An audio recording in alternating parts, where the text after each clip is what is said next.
Today's rather special. I've been given an exclusive invitation to visit a country house deep in the heart of the Cotswolds and to meet the man who has spent the last 30 years creating one of England's most important contemporary gardens.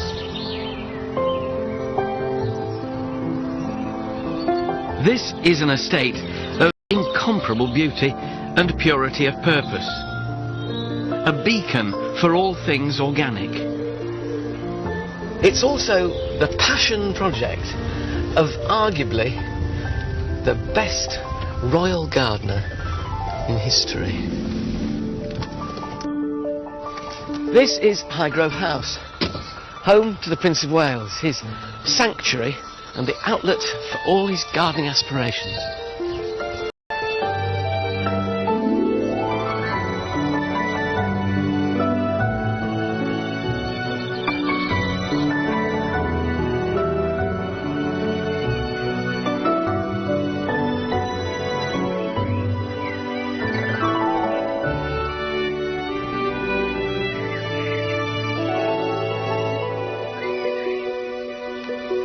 If you want to look into the heart of the future King of England, then you'd look no further than his own private garden.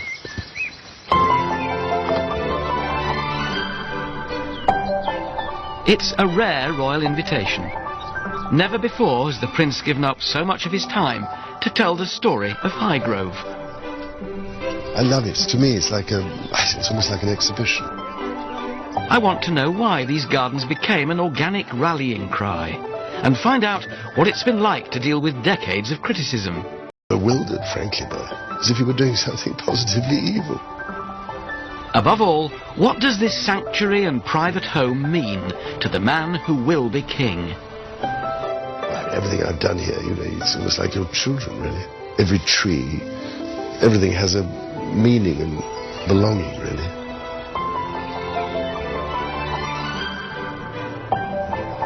Tonight, the Prince of Wales and the Duchess of Cornwall will host the first performance of the Highgrove Suite, a piece of music commissioned by His Royal Highness to celebrate 30 years of royal gardening. In the meantime, I've been given unprecedented access to Prince Charles, the Highgrove team, and these 15 acres of intricately varied grounds with their wildflower meadows, oak temples, with a grand vista that's become synonymous with Highgrove, the Time Walk. Of all the views here, so this, I guess, is the one which is the most iconic. The one which people would say, oh, that's Highgrove, I know that Time Walk. What did it look like when you came here? Well, it was extraordinary when you think about it. It was just a brown path that came across here, went out there, and grass, and a brown path that went down there, and the brown path that went round there. And, there was nothing here at all. The thing that might surprise a lot of people is how comfortable it feels. It's not over-manicured, over-prinked. I hate all that. No, I like, as you know, I like working with nature. Yeah. You see, I actually planned everything in this myself. I did the whole thing, and I chose all the plants. And I put everything in the wrong place, basically. All the short things at the back, the tall things at the front. The other thing this garden is big on is axes, vistas, right out the front door, right down to that gladiator along this path. Well, you see, I just felt when I came here first, one of the things I did begin to realise was it's so flat that it needed vistas in all directions, with eye catchers. It was really from going to other people's gardens, looking in books and things. You suddenly get ideas. Well, you always go, pinch ideas from other people. Yeah. So it's interesting to think that everything we see here is less than 30 years old. Yes. The hornbeams on stilts. Yes. Not the yews. The yews were because here. They were the only things here. But not in these strange shapes. No, they were puddings. Just puddings of golden yew. Yeah. And everybody, all the experts said, take them out. Roy Strong said, take them out. Rosemary Berry said, take them out. Everybody. No, it's not like you not to listen to anybody. No. But in the end, I don't know why I thought. Well, I thought about it, and then I thought, well, no. But I have a passion for topiary, I hate to tell you. I have great fun here because I prune an awful lot. Yeah. I have my secateurs and my saw. Great therapy. Oh, it's terrific. But because I planted so many trees out everywhere. Yeah. And so wherever I go and walk now, was sawing off. Well, that happens, isn't it? The thing about gardens is they don't stand still. No. It's not like furnishing a room and it stays and you dust it occasionally.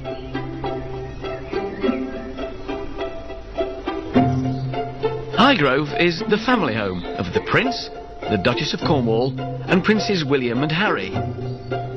This Georgian building of neoclassical design was built around 300 years ago. But the house was virtually destroyed by fire at the end of the 19th century and had to be rebuilt, passing into the ownership of Prime Minister Harold Macmillan's son Maurice before the Prince bought the property in 1980 with a view to creating a future family home in the countryside. You could have chosen any house and land anywhere, so why this one? I always see there's another place. I remember it was like that, trying to find a place for a picnic in the car. Do you remember? Oh, that looks... No, we've gone a little bit. Do you remember? Yeah. You know you were. You ended up having a picnic where you got to the end. Place. So, I don't know, I came to look at this place and... I don't know, I rather fell in love with the trees, fell in love, in the, you know, out here in the fields. I love the light coming in these windows and so on. But Highgrove 30 years ago was a rather modest property, similar to many country houses found in countless English villages. Fine views across to Tetbury left the house exposed to the open countryside. The Prince turned to one of the country's most respected garden designers of her generation, the then Marchioness of Salisbury. This doyen of the organic movement and custodian of the historic gardens at Hatfield House was initially underwhelmed by Highgrove. But of course it looked rather bleak, and it was, although it did have trees, it had nothing, no rail garden surrounding it. It was a very simple classical house, not a particularly interesting one architecturally, but quite attractive and simple, to which he's added a lot, which has improved it enormously. Where did you start? Which bit first? Well, it was really the sundial garden, because there was no shelter at all, and there was no seclusion, so we were, in those days, being permanently pursued by the press, who used to turn up down the bottom there with long lenses, or down that end, or even in here. So there's nowhere to sit.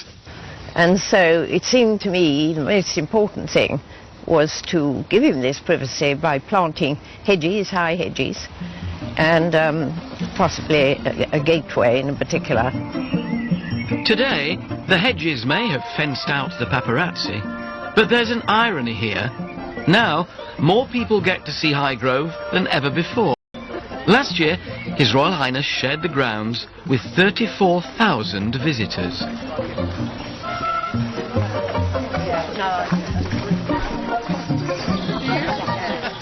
Well, when I first started on the garden tours, people were collapsing all over the place and there were no seats.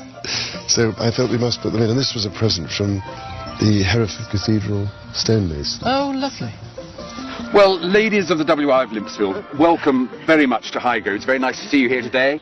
I'm sure you've been told to turn off your telephones and no photographs, and I'm going to add, please put your secateurs away now.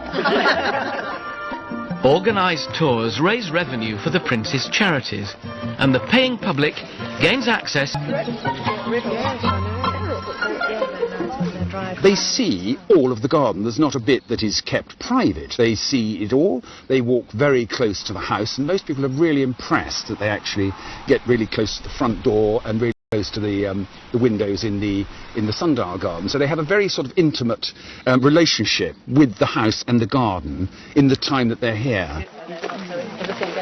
It seems very important to you to share it. Well, I think so, terribly. It's the whole point for me. I love it. To me, it's like it's almost like an exhibition of my paintings. That's the way I look at it. And it's so much more fun if it gives people pleasure. Do you sort of so I keep thinking when I garden, I think about what would it be like for other people as well, you know. Do you eavesdrop on what they say? No, well, I haven't done. Only when they're going round outside the windows. Sometimes we have to lie on the floor.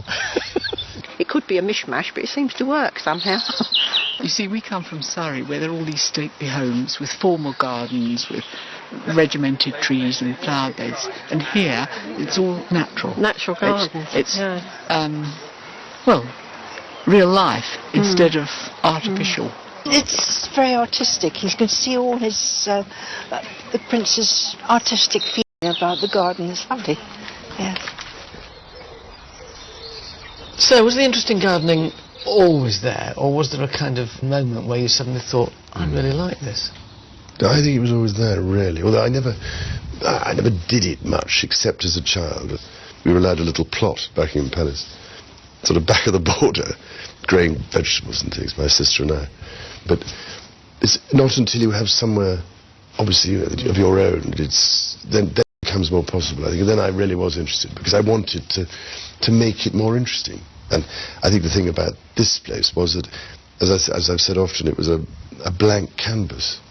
Are you good at seeing potential? Do you have vision? Can you see I what you hope can I do? am, yes, I suppose. But as I say, it was a blank canvas, so then I had to start from scratch. And so, the Prince and Lady Salisbury's first creation, a south-facing sundial garden.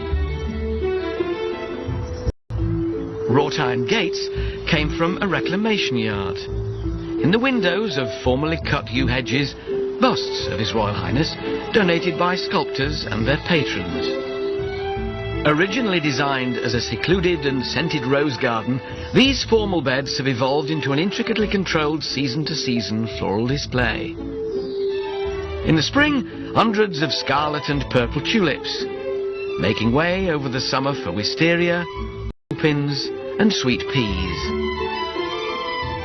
The sundial was a gift from the late Duke of Beaufort, and the garden is Highgrove's jewel in the crown. All is picture perfect for Prince Charles on a daily basis. But that rain was fantastic on Sunday. I heard that His Royal Highness was out and got thoroughly soaked and came back thoroughly happy because there was enough rain. It was good, half an inch. Absolutely brilliant. This is a garden of floral pageantry, with vivid colour composition, buzzing bees and a heady mixture of scents. This seems to me to be a garden which sort of satisfies all the senses, really. It really does. Visual. I mean, there's the aspect of all the different colour. And form, of course, and form. axes and distance. His Royal Highness is very much an artist and has an eye for that sort of detail. Then there's the sound, bird song, and then there's the scent. We've just passed sweet peas. We're moving on. There's wonderful Philadelphia mock orange in that corner, which is it. saturating the air. Perfectly situated next to the house when the windows are open. Yeah. And look at that. That rose. The Highgrove rose. Gosh, and scent there as well, and this wonderful confection of purple and crimson. Glorious. And it's disease resistant, which is also a good thing when you're looking at organics, is look for resilient plants. Yeah, so that they hold up for you. It seems to me that the whole ethos of this garden, it's a garden that feeds the soul. As we'll discover, Highgrove is a reflection of Prince Charles's spiritual and aesthetic aspirations, where gardening merges with art and music. The Prince of Wales has asked for the gardens to be captured in a suite of music. I think we may have added a beat there. It'll feature his very own harpist, Claire Jones. I did, just to make And the composer who has the task of taking the gardens and translating them into harmony is Patrick Hawes. I hope that this will be music which will speak to the Prince of Wales, because it's his garden. I mean, there's going to be a lot of people there at the premiere who can enjoy the piece of music as a piece of music, and there's going to be a garden tour just before the concert, so they can identify the music with the garden. It's such a wonderful, exciting prospect that you can put something like a piece of music to this original idea that the Prince of Wales has had. It's such a great, fantastic opportunity to really create something that's very personal for him. This half-hour suite of music reflects Highgrove's grand design to garden in harmony with nature. But the embracing of organic principles has been a long and lonely road. For many years, the Prince of Wales seemed like a voice in the wilderness, as he warned of the perils of flying in the face of nature. Interesting, then, that those early concerns have since become matters of worldwide importance. When did the organic principles, as it were, in espousing them... I think I've said endlessly that even in the 1960s when I was a teenager, I hated what was going on in destroying and pulling up and tearing down and destroying all the wild places. It seemed to me going too far. And so many of these things, taken hundreds of years. And what you can destroy in one day, it takes forever to recreate lost habitat. But so I think also felt increasingly that, you know, the chemical approach and the agri-industrial approach was not something that could ever last. It was, to me, not something that was durable or sustainable in the long run. So it seemed to me the health of the soil was suffering and everything else. So we had to, I felt, adopt a system which understood the need to have a healthy soil. And as I said before, we have to rediscover the absolute central importance, critical, urgent importance of working in harmony with nature. We spent too long ignoring and denigrating her and walking all over her. Look at the result. She comes back and hits us in the teeth, big time. So, with the raison d'etre established, it was time to get creative. Highgrove has a look, a style, a managed wildness crowned by eclectic eye-catchers, sculpture, temples, and ornate creations. These surprising contemporary takes on classical form are not necessarily what you'd expect, and out of the many leading designers who've contributed to Highgrove, one couple have made their mark more than any others.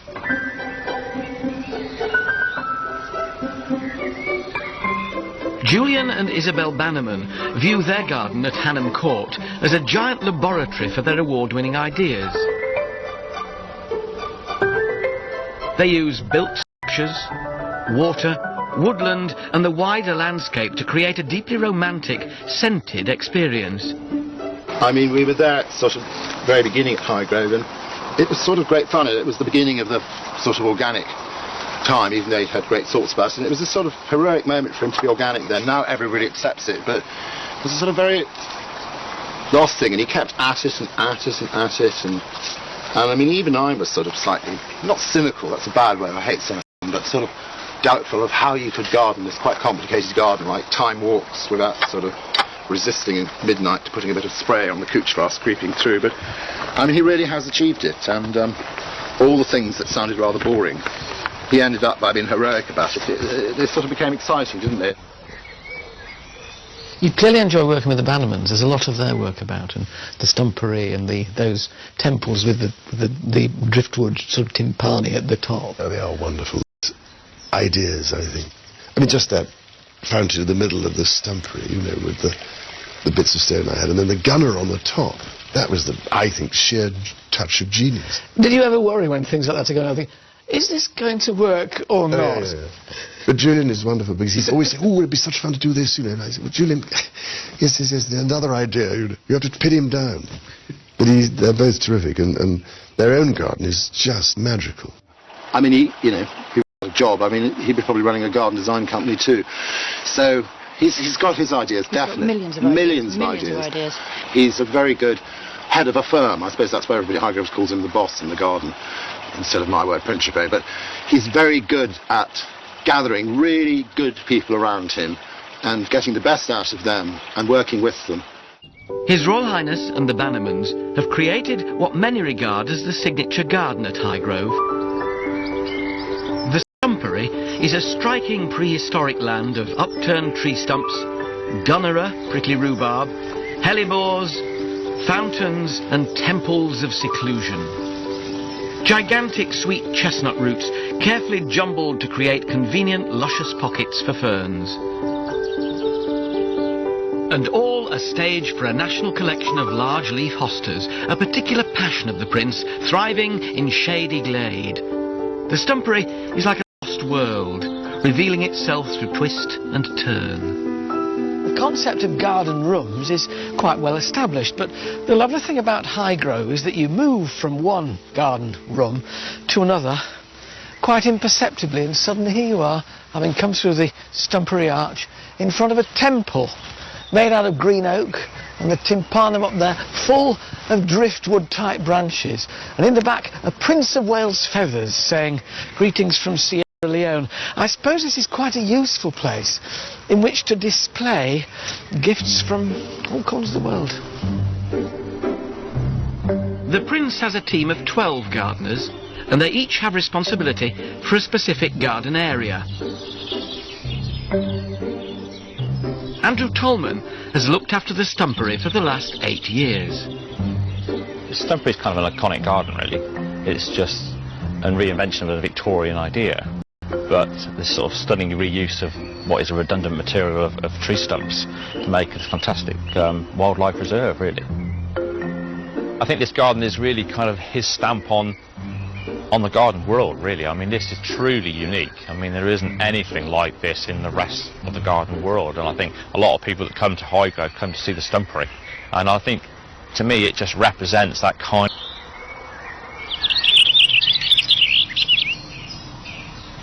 This garden is now probably something like 12 years old, and that's given chance for various wildlife to make it its home, really. And this garden is now full of things like hedgehogs, toads, newts, slowworm, snakes, all the things which for us are brilliant because they eat all our slugs instead of eating our hostas.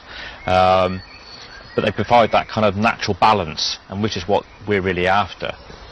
And it's noticeable in here, I think, of having worked in places where they use pesticides.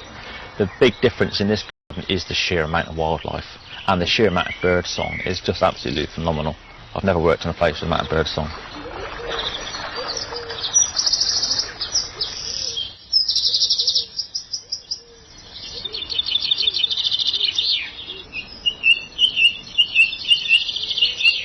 You're obviously very keen on, well, obviously keen on the wildlife, the wildflower meadow one, but also these wonderful bird feeders all the way along the last branch of the old cedar. Rather, what do you do? Because it's rather fun to have something dangling off. Yeah. And they seem to quite like them in a funny way. But there's more tune to these gardens than just the bird song. Tonight, the Philharmonia Orchestra will perform the Highgrove Suite for the very first time. Patrick Hawes has only a few hours to conduct 40 musicians and the royal harpist into perfect harmony.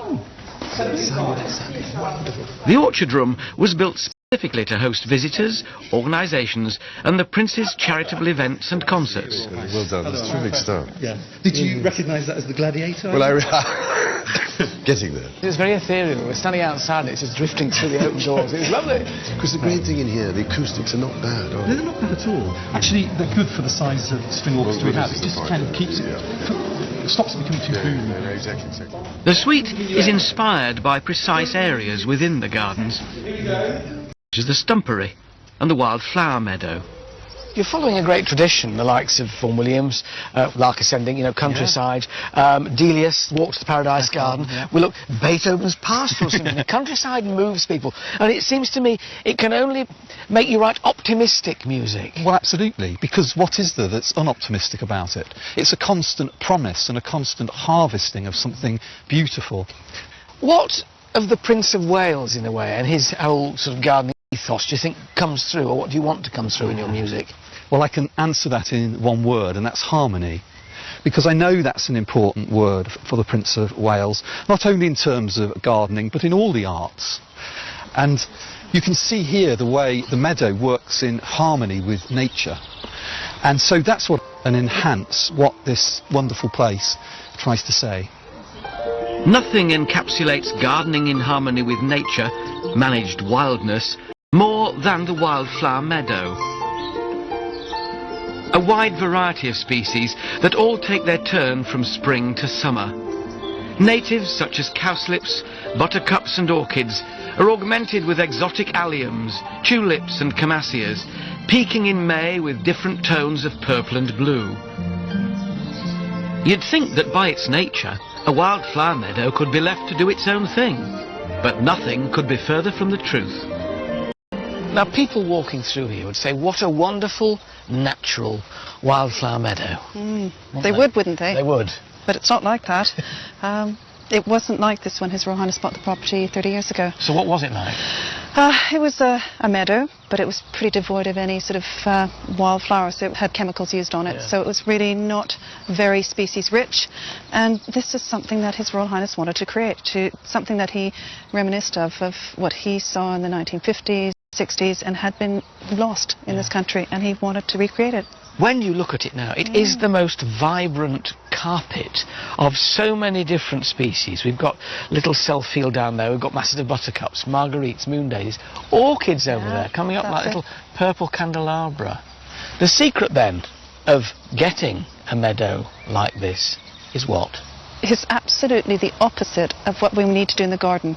There you want to enrich the soil, here you want to actually impoverish it. And that's why the yellow rattle, which you can see there, is the key element in any sort of meadow that's too rich. Because this is a wildflower which feeds off the roots of grass, so it weakens the grass that it grows along. It's a semi-parasite, that's really. It's in the same family as our snapdragon. Yeah. And it's such a pretty little one. And called yellow rattle because when the seeds are ripe, they rattle in their little... And it's just an annual as well. That's the other thing that you have to remember, so that it's important that you don't cut it too soon before the yellow rattle actually sets seeds and drop. So this is the key, isn't it, really, then, apart from making sure your soil is poor and introducing a good wildflower seed mix, is the right time to cut it. So when do you cut this? You can actually manage a wildflower for the species you want to encourage. So this one we cut mid-July to early August. I do think this is wonderful. Just a rough mown path, though, going through wildflowers. It's as bonny as any garden, isn't it, really? One of the great joys about the meadow is going around now each year counting the orchids, the wild orchids. And that is a huge excitement because it was completely dead, this field, when I first came. Do you find now, sometimes you come out here and you think, actually I like this bit best because it's going to worry about a meadow in flower, isn't it? But you have to have real patience again because it's just the constant management. I mean, years and years later after I'm dead, hopefully it'll get better and better. If we talk about likes and dislikes in gardening, you obviously love topiary. Yep. What are the hates? Because every gardener has them. I can't stand gladioli and I get it in the neck for them. No, I'm not mad about, very hot colours. I mean, as you can see, I rather love clipped things and the combination of different greens and yellows. What you also get is this wonderful shadow when the sun comes out like this. Suddenly it all moves and it's like an enormous sundial, isn't it? Yeah. Swirls around. No. Are you a patient gardener? Or are you? I'm not now. I'm getting more and more impatient as you get older. Do you know? Well, you've not got the time. Well, that's the point. And whereas when I first started to put the yew hedge in, and it was they were just this size. I suppose it was. I thought, when are they ever going to grow? But maybe shovel manure on, which helps a lot. But now, if I'm planting hedges, I don't know, it drives me mad. Why aren't they growing? No, I think good old-fashioned, well-rotted manure is the secret of everything, I think. Conventional gardening focuses on the plants, whereas organic gardening is all about nurturing the soil. Debs was keen to introduce me to the unsung hero of Highgrove. So this is the powerhouse of the garden then, Debs, the compost heap. It's actually the most important aspect in an organic garden because what you need to do is feed the soil. What goes in must come up. Confuses a lot of people about composting. Nobody knows really quite what to put in. So what goes into your heap? Well, as you see, the grass clippings, we've got the shavings from the stables with the manure, which is great. We have anything from sort of the herbaceous material. Bulb seed as you cut off? That's right. The only thing we don't put in is any of the pernicious weeds. Bindweed, ground elder. Ground elder goes to the chickens. It comes back in a different form. But they love that. This now here is superb. So how old is this? It's wonderfully brown and crumbly already. Well, you've picked out the good bit, Alan. That's actually, you can see there's grass here as well. About 6 weeks since that stage. And it's warm. The heat generated by a compost heap is astonishing, and that's the bacteria actually rotting it down. That's what makes the really good compost. This is 6 weeks then. What's this lovely brown, crumbly Christmas? Isn't that great? And that's still, we're talking about, 12 weeks? 12 weeks. Not far. You see, from that to that in 12 weeks is astonishing. I mean, I've always found the secret at home is mixing everything together, keeping it relatively firm so it doesn't dry out, and relatively damp, but nevertheless not soggy. That's right, and that's why turning it gets air into it, and air is a really important aspect of it, so that all the bacteria and everything can actually work properly. So this now is ready when you want it to go back? No. I mean, we've got it composted down, but it still needs to sort of age, like a good wine. It needs weight. You must be grateful for it at this point. No. It does need to mature, because it's actually just too hot still to put on the garden. So you let it mature. And literally, you can see we've got the next one, which is sitting there, and that's almost... I don't believe this. 4 stages of compost. Yeah. Not just 2. So start to finish, how long? 12 weeks to get to where it's really well sort of processed, but then, to be honest, I'd rather leave it for 4 months to 6 months before we actually put it on the garden. So it's the panacea for all ills, but how much of it do you produce in a year? A heck of a lot, and not enough. It's the trouble in the garden, the 2 things that are never big enough. 1, your greenhouse, 2, your compost heap. It's this level of behind-the-scenes industry at Highgrove that allows the creation of such elaborate gardens. you go, there's a richness of detail, whether it's the path you're walking on here with these stones on end, or the wonderfully weathered stumps with ferns billowing from them, carvings on the back of gazebos and summer houses like this one. You get to the point where you think, well, maybe it's just for show, but then you're reminded that this is a family garden. There's a tree house up there. Look inside it, you'll see a child's tea set. Well, 2 children's tea set. I don't think there's any more, but Princes William and Harry had a great time in there when they were younger. When you go around the garden, it still does feel like a family garden. It's lived in, from the tree house to little arbours to sit-in. So clearly it's a garden which is very used by the family. Well, yes, I mean, I'm glad you think so anyway, because I'm always intrigued what people think it's going to be like before they come. They all think it's going to be frightfully sort of manicured and formal, and I don't know why they think that, but anyway. And so when they come, they're amazed. They think, gosh, there's a weed, look, there's nettles or something. Well, why is that grown over the paths? Do you think it gives them confidence themselves, thinking, oh, mine's as good as that? So. But it's not like, well, I don't know. It's not like painting. When I see it, rather like painting a watercolour, my gardening. You know, you want to lay on the colour. Don't be sort of careful about it in some ways. I used to be frightfully careful, you know, when I started. But now, great thing is to slap it on, if you can. And so I rather see it like painting a picture. Do your sons, do the princes, share your passion for gardening? No, not yet, I don't think. But you never know. One day, perhaps, when they have somewhere of their own, then... That seems to be the key. It seems to be ownership and custodianship. Yeah, so I mean, they're not... No, they're not people who rush off and, like, potting up things or whatever else, or planting at the moment, but you never know. But I didn't do that very much either when I was young. Over the last 3 decades, an acre of fruit and veg is grown in the walled garden for the house and its guests, yet every detail has been aesthetically thought through. Just because a garden is utilitarian, it doesn't mean it can't be beautiful. All the fruit trees here are trained. These are in all great spheres atop single stalks, and then you come to a tunnel of apples that you can walk under. The beds in front where the herbs grow are decorative. A hedge here of rosemary, angelica and lovage, interwoven with golden marjoram. It's a William Morris of a garden. Have nothing in it that you do not believe to be beautiful or know to be useful.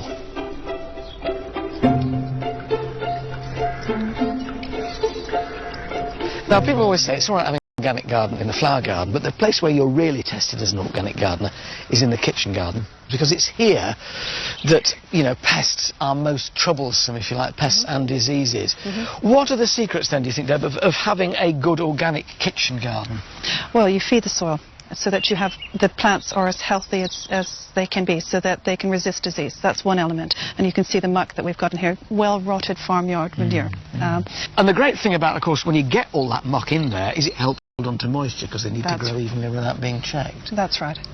How do you make sure, though, that you get wildlife into a walled garden like this? Well, it's encouraging habitat for them. So we've got fruit trees, which the birds can actually feel at home in there. They're not... There's a wonderful arch of apple trees. It's beautiful. And it provides protection for the birds, but don't forget the insect life as well, because there are beneficial insects that we want to encourage. And so this is a little hedge which is just super. It's germander, and late June into July it comes up into flower. The flowers encourage the hoverflies, the butterflies. And the bees and whatnot come and pollinate your crops as well. So it's a whole, again, the cycle's evident, isn't it? It really works.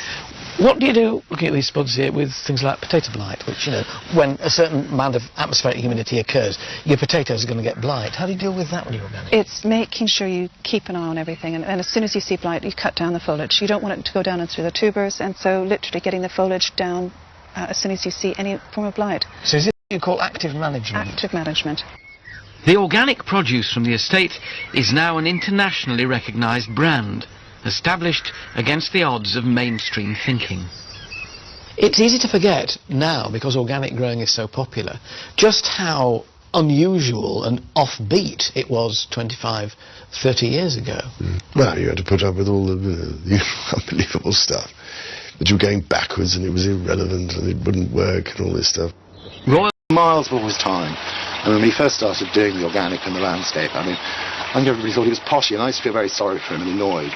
But that he'd get this sort of criticism, what is he up to? And nobody would take it seriously. And, well, blow me, I'd like to say something a bit stronger than that. He's proven totally wrong, and it's quite a, hard thing to have done in those early days, because as a sort of member of the royal family, you have to be a bit careful, not tread on too many people's toes. You got a lot of flack. Did you ever feel like giving up? I've had a lot of for a lot of things.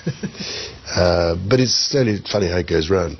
But no, of course not. Oh, well, yes, maybe. No, I didn't know, because I knew what I was doing. Dispirited now and again, but still determined. Oh, yes. Yeah. But, I mean, bewildered, frankly, by it. As if you were doing something positively evil. Potty this and potty that, and loony this and loony that. What's the harm in it? It's nothing mad or eccentric about it. I mean, if you've grown that little bulb, or even probably planted a lily seed and see it grow, you have that relationship with your plants, but it's mocked as though it's something half potty to do. I'm afraid I love the country, and I like being in touch with things. Or of course, I happily talk to the plants, of course, the trees and all these other things. Listen to them. I think all gardeners do. But I mean, I think it's absolutely crucial, as far as I'm concerned. I never forgotten putting in the reed bed sewage treatment system. Every kind of thing. But now all sorts of people came to have a look, and they still do. And I was so funny, because you got a wonderful piece of paper from the German gentleman who helped put it up, saying, "You are now the proud owner of the sewage garden." Wonderful. And so I am the proud owner of the sewage garden. But no, I just knew that was the direction. I mean, it's been like that with everything I've done. Prince Charles has always insisted that all Highgrove's water and waste be recycled. The runoff from the roofs and all the royal bathwater goes back into the grounds. Even the drains flow directly into a garden designed as a sewage processing plant. So does all the waste product, as it were, from the house and the estate come into this place here? That's right. From the orchard room, from the main house, from all of the staff facilities. So what are we looking at here now? We've got an enormous sort of stone-sided tank, in effect, filled with Phragmites, Norfolk reed. And they act as a natural filter, filtering that sort of raw liquid sewage. And then what we see trickling out of here is the first stage of purification. So you can see it coming across this bit of pavement here, and into this enormous boggy area here, which has got these coppiced willows. That's the next filter system. And willows embraces here, where it's going through the Norfolk reed, then through the willow, carries on. You never know, one day perhaps, when they have somewhere of their own, then... That seems to be the key. It seems to be ownership and custodianship. Yeah, so I mean, they're not people who rush off and like potting up things or whatever else, or planting at the moment, but you never know. But I didn't do that very much either when I was young. Over the last 3 decades, the family has enjoyed the bounty of a garden which isn't just about pretty flowers. An acre of fruit and veg is grown in the walled garden for the house and its guests, yet every detail has been aesthetically thought through. Just because a garden is utilitarian, it doesn't mean it can't be beautiful. All the fruit trees here are trained. These are enormous great spheres atop single stalks, and then you come to a tunnel of apples that you can walk under. The beds in front where the herbs grow are decorative. A hedge here of rosemary, angelica and lovage, interwoven with golden marjoram. It's a William Morris of a garden. Have nothing in it that you do not believe to be beautiful or know to be useful.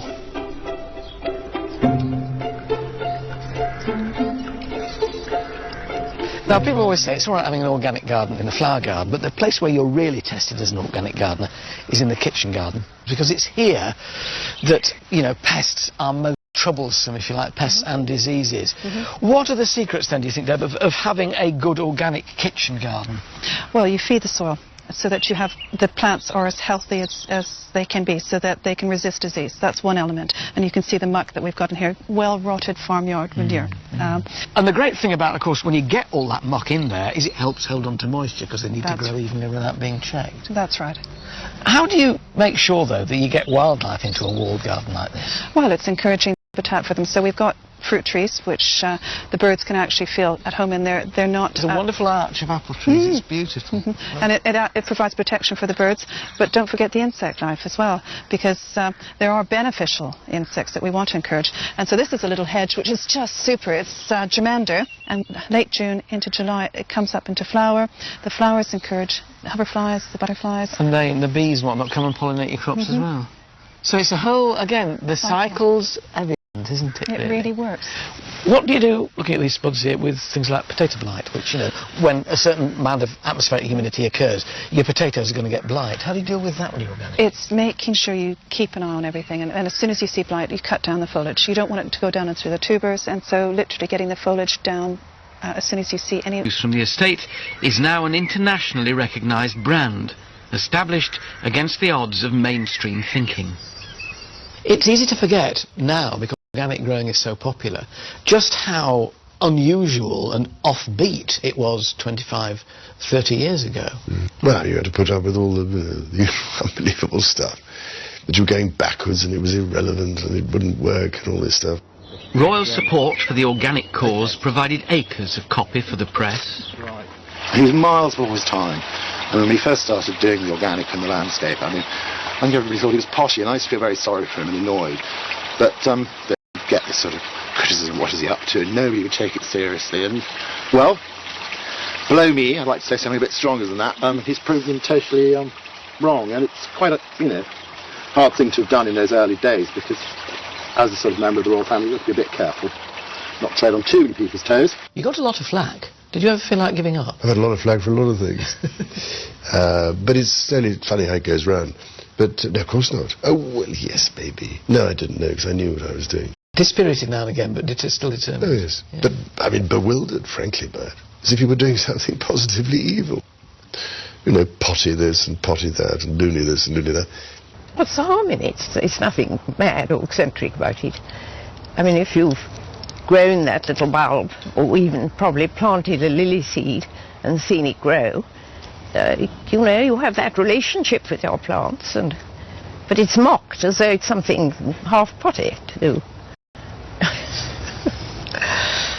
I'm afraid I love the country, and I like being in touch with things.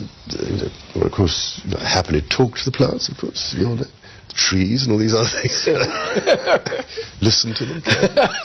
I think all gardeners do. But I mean, I think it's absolutely crucial. I mean, as far as I'm concerned, I've never forgotten putting in the reed bed sewage treatment system. Oh, that kind of thing. But now lots of people came to have a look, and they still do. And I was so funny because we got a wonderful piece of paper from the German gentleman who helped put it up. So you are now the proud owner of the sewage garden. Wonderful. And so I am the proud owner of the sewage garden. But no, I just knew that was the direction. I mean, it's been like that with everything I've done. Prince Charles has always insisted that all Highgrove's water and waste be recycled. The runoff from the roofs and all the royal bathwater goes back into the grounds. Even the drains flow directly into a garden designed as a sewage processing plant. So does all the waste... From all of the staff facilities as well. So what are we looking at here now? We've got an enormous sort of stone-sided tank, in effect, filled with Phragmites, Norfolk reed. And they act as a natural filter, filtering that sort of raw liquid sewage. And then what we see trickling out of here is the first stage of purification. So you can see it coming across this bit of pavement here, and into this enormous boggy area here, which has got these coppiced willows. That's the next filter system, and willows have that capacity to do the same thing as to purify water. So we literally have belt and braces here, where it's going through the Norfolk reed, then through the willow, and carries on. What for you are the best moments in the garden? When do you feel most at one with it, Alan? Well, what I love is I do sort of evening patrols at the weekend and potter about, and that's when I notice things and weed and prune or saw off bits. So the physicality is important as well? Oh, vital. Vital. I mean, I love all that. Getting involved and doing it is what I enjoy. Because I'm sure most people come here and think I just give orders and don't do anything. I do. And other thing I really love is laying hedges in the winter, you see. So that also is something that keeps you relatively sane, I think, and is very good exercise. Prince Charles's love of trees is well documented, and within a secluded glade in the Arboretum lies the Sacred Heart of Highgrove. Only the Prince may enter this small building, commissioned to mark the millennium. It's made entirely of natural materials, earthen walls, bath stone footings and pillars, with a Cotswold stone roof. For many of us, our garden is an escape, a sanctuary from the worries and the bustle of everyday life.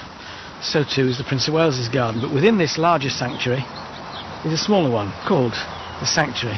Just think about it. The Prince of Wales is never, ever alone. He has security men, he has staff. He's seldom on his own, except in there. It has 4 doorknobs. Only one of them works. I don't know which one, and I'll never find out.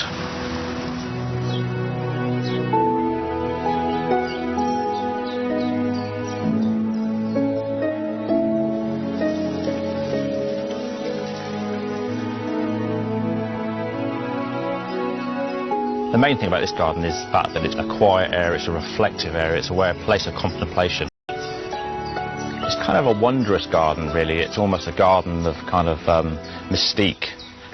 There's an element of sort of hidden world about it. I was actually working on that little piece of stumpery there, and I pulled out a piece of paper, and someone had written a tiny note and stuffed it in the stumpery for someone to find. And it said, "To whoever finds this piece of paper, this garden is beautiful." I've still got the piece of paper on my notice board at home. And it's that kind of thing, that this garden really meant something to that person walking around on their day, and they left a note for someone to find. So I think, to me, that's what really makes it special. This place is obviously a great solace when you come back home. I get the feeling when you come in the garden there's a kind of letting off of steam. How important is it? Terribly. It's wonderfully therapeutic.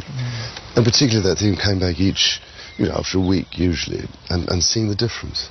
And this week, it's extraordinary, the difference in 1 week. How everything puts on so much growth. This time, and of course the rain is... Well, I go around telling everyone it's a blessing. Proper garden. You turn the tap on, it doesn't appear by magic. It's the stuff of life. Much of organic gardening involves a leap of faith, a trust in nature. Do you get dispirited when it goes wrong? Oh, yes. But I think you become philosophical because you realise that it varies every year. So what goes wrong one year doesn't go wrong the next year. I mean, nature is very good like that. If you have a bad year for potatoes, it isn't always a bad year the next year. You know. Although the fortunes of planting will ebb and flow, some parts of the garden will always be more permanent than others. At Stowe, the famous 18th century landscape garden in Buckinghamshire, there's a huge ornamental structure known as the Temple of Worthies, which houses busts of eminent Britons such as Elizabeth I and William Shakespeare. Well, the Prince has his own take on this with the Wall of Worthies, supporting busts of some of his greatest friends. Deborah, Dowager Duchess of Devonshire, Richard Charters, Bishop of London, Patrick Holden, head of the Soil Association, and underneath him, Tigger. That's where the Prince of Wales's favourite Jack Russell is buried. Well, can't get a better friend than that, can you?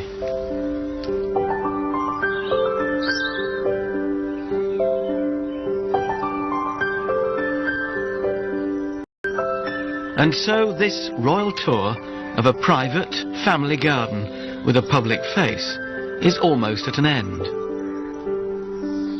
But the premiere of the Highgrove Suite is about to begin. Those invited to this most exclusive of occasions have donated large sums, all for a good cause, of course.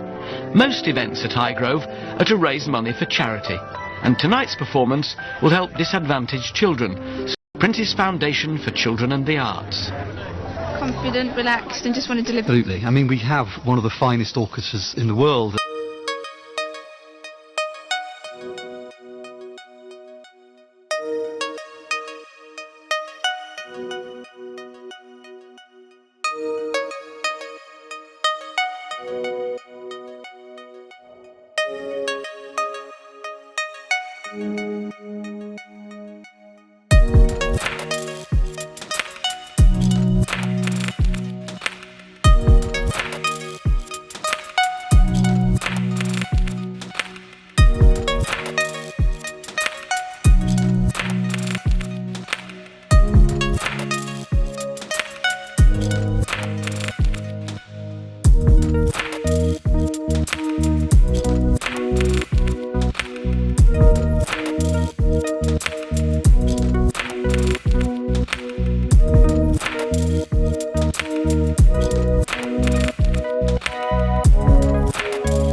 Well, what a special evening, and proof, if proof were needed, that a garden like this can offer solace and inspiration to all kinds of people. To those who walk around it and share a glass of champagne in it, to those who are in lines seem to love being here. That music might have stopped. Theirs will continue, hopefully for a long time.